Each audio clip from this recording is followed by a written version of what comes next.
حضرت ابو بکر رضی اللہ تعالیٰ عنہ فرماتے ہیں کہ ایک دن ابا مجھے پکڑ کے اپنے خاص کمرے میں لے گئے جہاں پر انہوں نے اپنا خدا رکھا ہوا تھا۔ جا کر اس کی عبادت کرتے تھے، چڑھاوے چڑھاتے تھے، پھول کے ہاتھ ڈالتے تھے، پھر باہر نکل کر بڑی بڑی خیراتیں کرتے تھے۔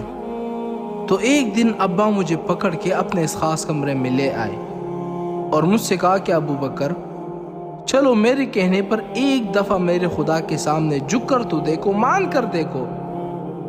تو میں نے کہا کہ ابا جان آپ جائے، میں چاہتا ہوں کہ آپ کے خدا کے سامنے میں تنہائی میں بات کرنا چاہتا ہوں۔ جب میرے ابا جان چلے گئے تو میں نے دروازہ کھول کے دیکھا، تسلی کی کہ وہ جا چکے ہیں کہ نہیں۔ جب میں نے دروازہ کھول کے دیکھا وہ تو واقعی جا چکے ہیں، تو میں نے کنڈی لگائی اور میں آ کر اس بت کے سامنے کھڑا ہو گیا اور میں نے کہا کہ اگر تو خدا ہے تو اس وقت مجھے بھوک بھی لگی ہے، پیاس بھی لگی ہے، اگر تو خدا ہے تو مجھے کھانا کھلاؤ۔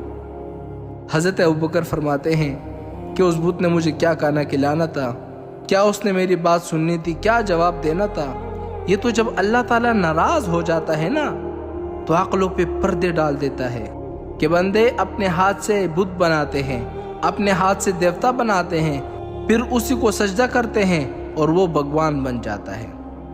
حضرت ابوبکر فرماتے ہیں کہ پھر میں باہر نکل کر ایک بہت بڑا اچھا خاصا وزنی پتھر ڈھونڈ کے لایا اور اس بت کے سامنے کھڑا ہو گیا اور میں نے کہا کہ اگر تو خدا ہے تو کم سے کم اپنی حفاظت تو کر لینا، چلو بندوں کی حفاظت نہ کر۔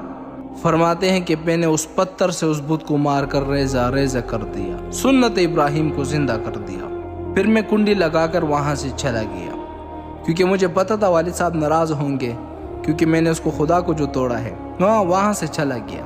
کافی دیر کے بعد میرے والد صاحب بڑے بڑے خوشی سے آئے، دیکھا کہ دروازہ تو ابھی تک بند ہے۔ وہ یہ سمجھے کہ شاید میرا بیٹا ابھی تک میرے خدا کی عبادت کر رہا ہے اور من ہی من میں سوچنے لگے یہ تو میرے بھگوان کا اثر ہے کہ ابھی تک ابو بکر کو اپنی محبت میں گرفتار رکھا ہے کہ ابھی تک وہ دروازے سے ہی نہیں نکلا۔ جیسا ہی وہ دروازہ کھول کے دیکھا خدا تو ٹوٹا پھوٹا پڑا ہوا ہے۔ غصے میں آ گئے، سیدھا ابو بکر کے گھر گئے، ان کی والدہ سے پوچھا این ابو بکر، ابو بکر کدھر ہے؟ اس نے کہا کیا بات ہے، کیوں اتنے غصے میں ہو؟ اس نے کہا میں غصے میں نہ ہوں، ابو بکر نے میرے خدا کو توڑا ہے، میں اس کو نہیں چھوڑوں گا۔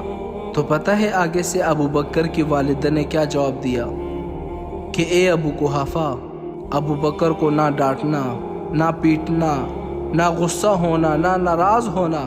ایک دن میں مکے کی فلاں وادی سے گزر رہی تھی کہ مجھے آواز آئی یا ابت بتحقیق ابشری بالولد العتیق لقبوہ فی السماء صدیق وہو للنبی صاحب و رفیق۔